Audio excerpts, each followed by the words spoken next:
We start every meeting with the Pledge of Allegiance. Please rise. I pledge allegiance to the flag of the United States of America and to the republic for which it stands, one nation, under God, indivisible, with liberty and justice for all. Thank you. And Commissioner, roll call. Chair Snow. Here. Vice Chair Anderson. Here. Commissioner Tippett is excused. Commissioner Letke. Here. Commissioner Erickson Is excused. is also excused. And Commissioner Benson Here. and Commissioner Kasparian. Here. All right. Did everybody get a chance to look at the minutes? Yes, sir. The second one. All right. All in favor of approving the minutes? Aye. Aye. Aye.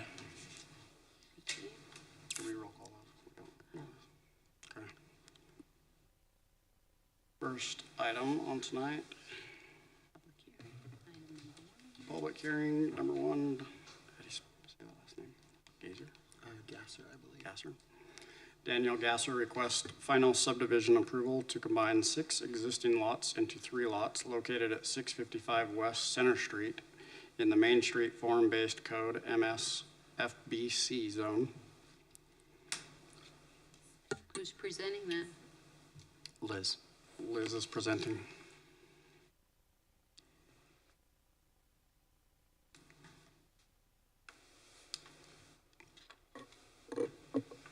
Is it gonna work? Okay, First yes. try. So this is a final subdivision plat for the fire station that I'm sure most of you are aware of over on Center Street. So as you can see, they currently have its 6 existing parcels and they are just combining that into 3. So nothing else is changing about the project. They're just doing some cleanup work. So here is the final plat, and staff found that this met all the requirements of the code. And so we are recommending approval, and that's the same motion that was included in your packet. Any questions? Why are they not doing just a one-lot subdivision? I don't know. I didn't. They went from 6 to 3. I never asked. Okay. It's fine. Just curious. So, yes. Are we, what was that? Are they coming up? Do we need a public hearing? Yeah, we I have to mean- open it. The applicant? Want to come up?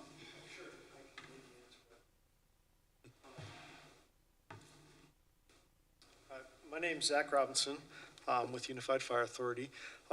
As far as that question that you had goes, I believe there's 2 lots on there that we have not utilized at all at this point. And so I think that essentially, if I remember the plan, they're just, commented on as just vacant lot. We just finished with some basic grass that we can maintain, and that's all there is right there right now. So someday in the future, there may be something determined to be placed on there, but I can't speak for that. There's been no discussion on it. Cool. Makes sense. Yeah. It's a nice house. I like it. Oh, thanks. Any questions? We really like your house. Yeah, I'll bet. Isn't it? Front looks really nice driving by. We'll open up public hearing.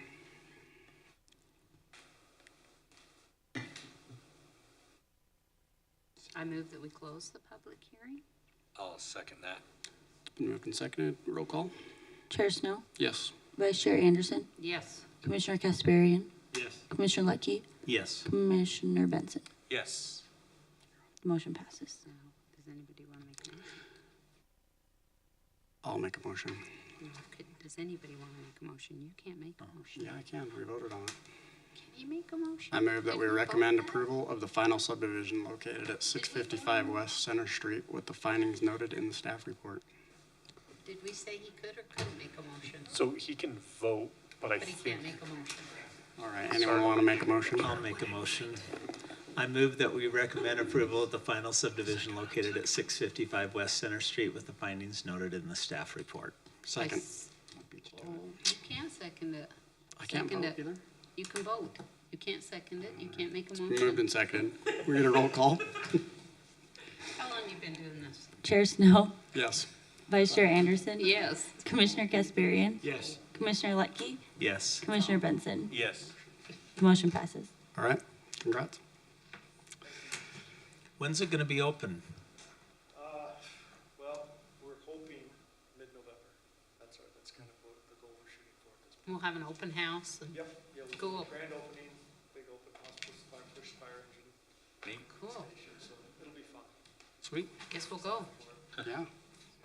That's cool, thank you. Thanks, have a good night.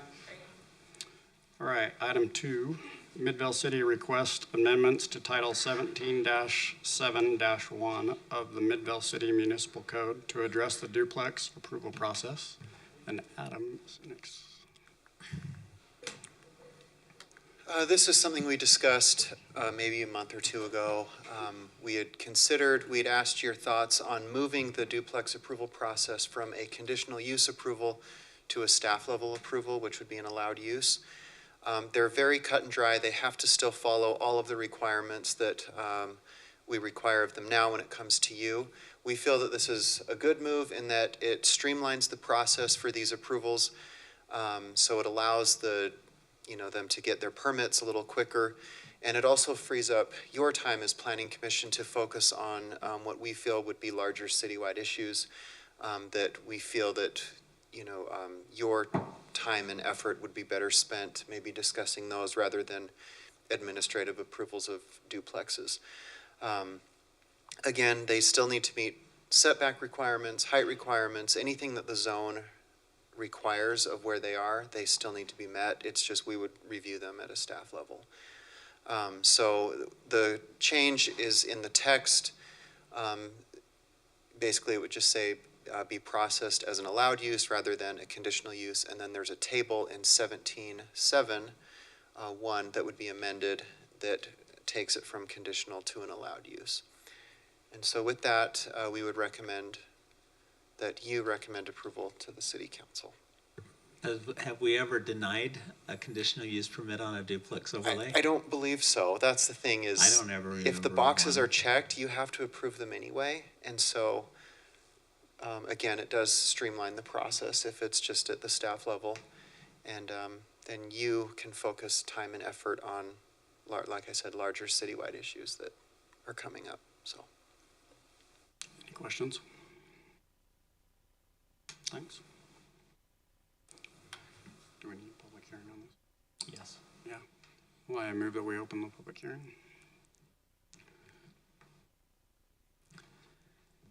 I See, move that we close the public hearing, seeing there's no comments. I'll second. It's been moved and seconded. Roll call? Chair Snow, Yes. Vice Chair Anderson, Yes. Commissioner Kasparian, Yes. Commissioner Letke, yes. Commissioner Benson. Yes. Motion passes. Anyone want to make a motion? Except you. Except me? I can make a motion. I move that we recommend approval of the amendments as provided in Exhibit A with the finding noted in the staff report. I second it. It's been moved and seconded. Roll call? Chair Snow, Yes. Vice Chair Anderson, Yes. Commissioner Kasparian, Yes. Commissioner Letke, Yes. Commissioner Benson. Yes. Motion passes. Great. Next, staff update and other business. 1 Main Street project update. And Wendell's going to talk to us about that.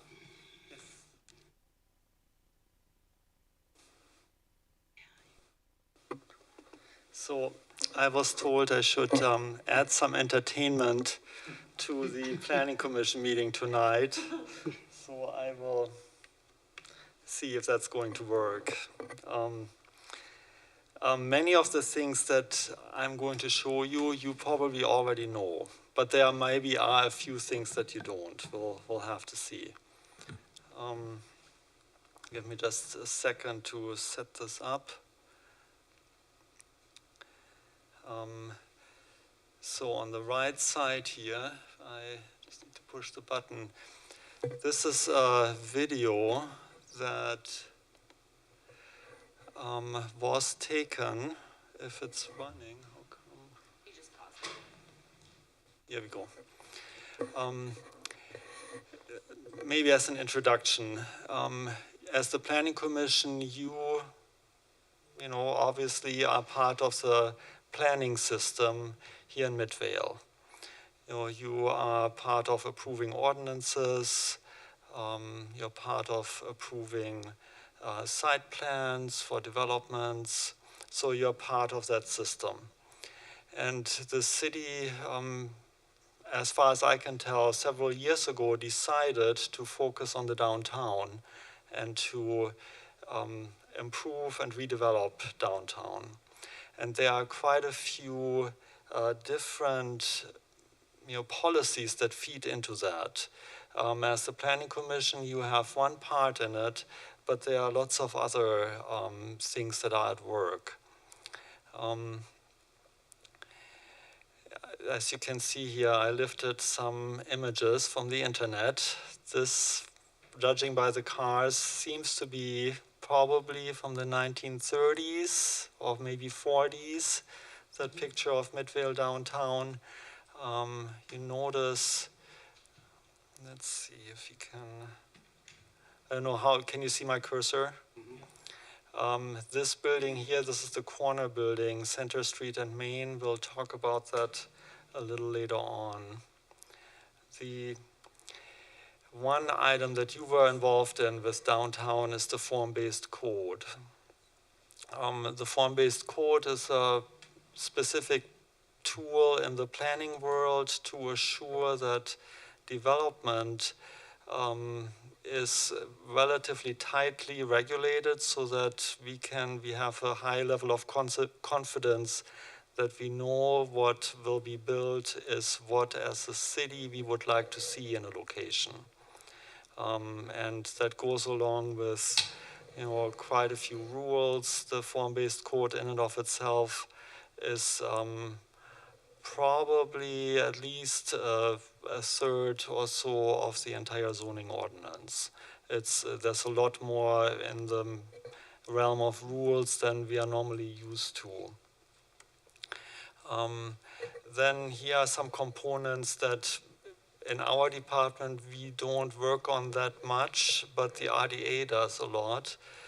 There's a branding study that is currently going on in order to be able to market the downtown more. And there was a city council presentation about it not very long ago, but that's one of the tools the city has. Then there's an urban design study that the planning department is involved in. That study is going to look at how can we improve the streetscape, the sidewalks, the lighting, all of that in downtown, so that there is a more pleasant and inviting atmosphere to come, so in order to have people come and visit downtown and frequent the businesses. The RDA has a moderate income housing initiative. That means that the city sometimes partners with developers in order to create moderate income housing. And for downtown, that can mean that there are some dwelling units on the second level, as an example, that could be subsidized in order for someone of a moderate income to be able to live in that location. And the RDA also has other partnerships. As an example, one of the projects, the project that will be across the street from City Hall, where currently you have the basketball court, had city involvement with a land transaction for the land. I'm sure you know about the art house. That's starting to ramp up so that artists can move in and add that component to our downtown. You know about the murals. There was a mural festival just recently. There's a new mural going up on Holden Street. And all of those tools help Midvale to establish itself as a destination. And now we get to the development approvals. And these are approvals that you normally don't see unless a subdivision is involved. The form-based code is written in a way where the staff grants the approval for, let's say, a commercial building. And the first one here is on 6th Avenue. I'll show you on that video.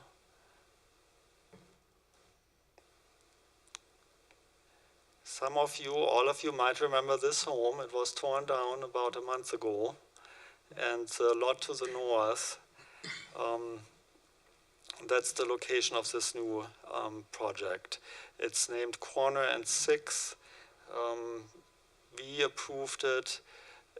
They applied for a building permit and are still working on the building permit. But I am sure you will see construction activity there, hopefully this year, if not sometime early next year. And this project, you can see that on the site plan. It may not be big enough for you to decipher, but it has parking that's internal to the building, and it has 28 dwelling units on the second and third floor, and also about 5,000 square feet of commercial space. The developer would really like to have a restaurant in there, and the city is working with them. You may actually see a change here that's not reflected on this picture, with a bulb out in this location that may go further north, so that there's additional space to place tables and chairs outside in the summer months. And here are the elevations. The form-based code is set up in a way where the streetscape is pretty tightly regulated. You see this building has more windows than you would commonly see in a building that's constructed nowadays, especially when there are apartments. And the code makes that requirement for the portions of the building that are adjacent to a public right-of-way. So if you look at other elevations, actually I don't have those in here, you won't see as many windows, and the facade isn't quite as elaborate as you see here. So, and that would be on the eastern side of the building that faces the existing homes. So the next building, this is the basketball court one. The development is named the Court. So it's this lot here directly across the street from the senior center. That one has 16 dwelling units when it's done, and 2,600 square feet of commercial space. So this project is quite a bit smaller, and it's actually done by someone who already has a property on Main Street. It's the architect's office that's just actually down the street from here. So he is one of the owners of the project. And the design, if you look at it, is also in a similar spirit to the existing office that they have. And here are the other sides. Does that have a rooftop porch? Yes, it will have some rooftop space. And you can see a little bit here the landscaping. So, and that is pretty common in these types of developments, that there is some use of the rooftop, mostly just for the enjoyment of the residents. Here, this is the landscaping plan, but this one is for the next project. This is one that you, in a way, saw as part of a subdivision approval. It's the West Main Apartments. So this is just kitty corner from the project we just talked about, almost. It's over here on Depot Street. So this wide structure here will be torn down. I'm not sure when. This project itself hasn't moved onward yet to a building permit. The developer has just simply sat on the approval thus far. And here you can see the facade, and you may remember that as part of the subdivision, I don't remember if we showed that to you or not. But this is a relatively large project, especially for Main Street. It will have about 69 apartments and also a lot of commercial space. And when all of this development happens, of course, you will have more households who live right on Main Street and will very likely do some of their purchasing on Main Street and frequent, the restaurants, the coffee shop, and so forth. This here is the former bank building that turned into a restaurant, I guess most recently till, about 4 or 5 years ago. You see basically the current condition there. This is what it's going to look like once they're done with the renovations. And this project was issued a building permit and they have started to do some work. I am not sure how long this will take. And the renovations there are pretty deep because it's not only the facade, the building has a lot of structural issues that it seems the whole town knows about.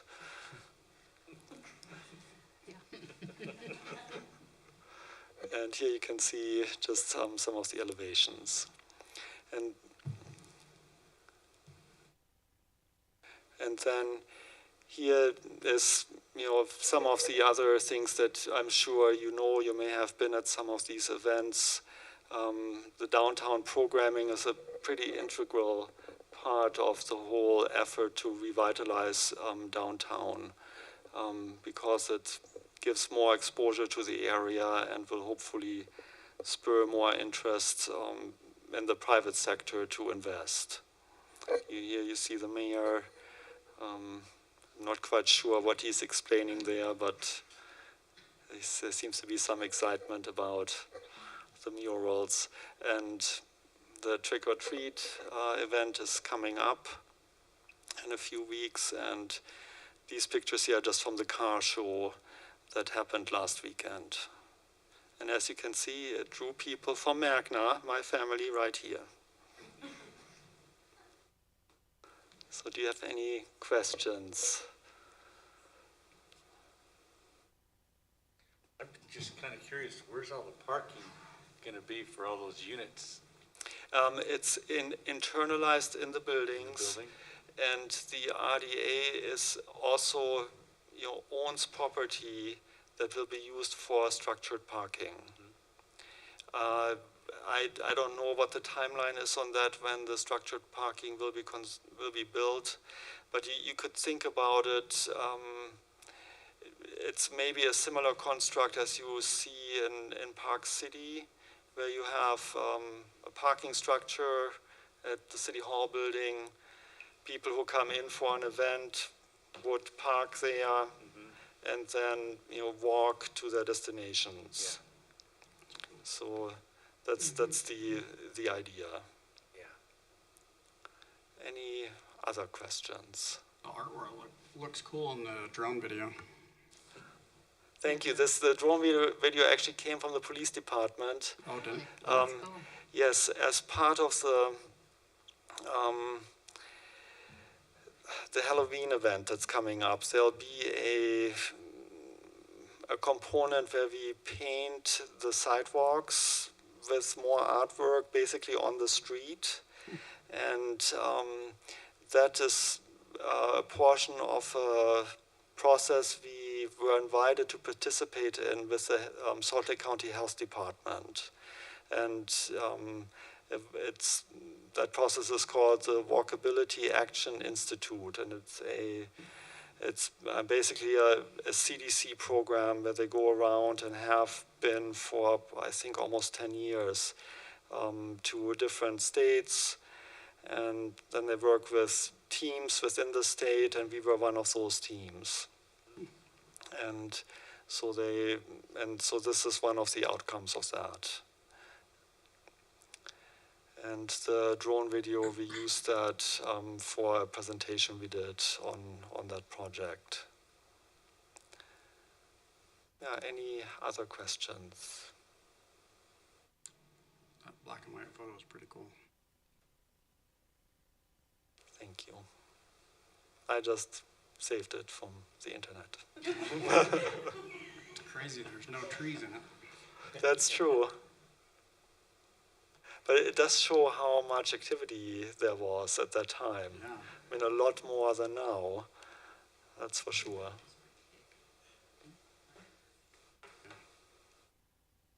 Great. Any questions? Okay, thank you. You're welcome. Oh, nice. Next up, upcoming meetings and projects. So we will have a meeting in 2 weeks. There are a few items on the agenda. We'll be bringing back a text amendment on setback revisions for accessory structures and attached garages and carports. This is in the SF1 and SF2 zone. These are largely built out older neighborhoods that many of the structures are considered non-conforming, and it's hard to do any kind of expansion, and so this will allow some avenues of expansion if people wish to do so. And then another item that will be on that agenda, the Gardner Group wants to present a revised site plan, if you will, or a revised concept of the View 78 project, which is south and east of the Zions campus. It's kind of on top of that hill, and then below that is a Holmes condo project. And so they're going to come and discuss they've made some revisions to what went to the council a couple of weeks ago or a month or so ago. And they just want to talk about that, and then they want to talk about the larger overall idea for the area and how, you know, that is largely the same as it was before, just south of the Zions area. So they're going to give a presentation on that. And then we'll also do a little training on CUPs, conditional use permits, what they are, what we can and can't do with them, and your role in what those and how they work. So that's next agenda. Any comments, questions, concerns? Is there any plans to, over in that area by Zions, to put restaurants and stuff for all these people we're housing over there? There's nowhere for them to go eat. We're going to find that out. We'll find out in 2 weeks. I'm hopeful because it's kind of, I mean, I know Zions Bank, but they're not open at night, the restaurants. Yeah, they're going to go over all of that, what their, you know, the long range vision is and how we're taking incremental steps to get there. So, Do you know if did it change much to what they pitched to the commission or to the council? I mean, that's still largely the same type of project, but they have rearranged elements of it. They took feedback from comments that were made at that meeting. And so they're looking forward to showing you that revised plan or revised concept. So we'll discuss it, and then we will schedule a formal hearing after that meeting. All right, okay. Right. So we can ask them questions. Yep, and all you can that ask them stuff. Whatever? It's not a public hearing, but you can ask Okay. them any questions. All right, I'll be careful. Thanks. Want to make a motion Let me make a motion to about it. adjourn? Well, I'd like to make a motion at 6:30 to adjourn.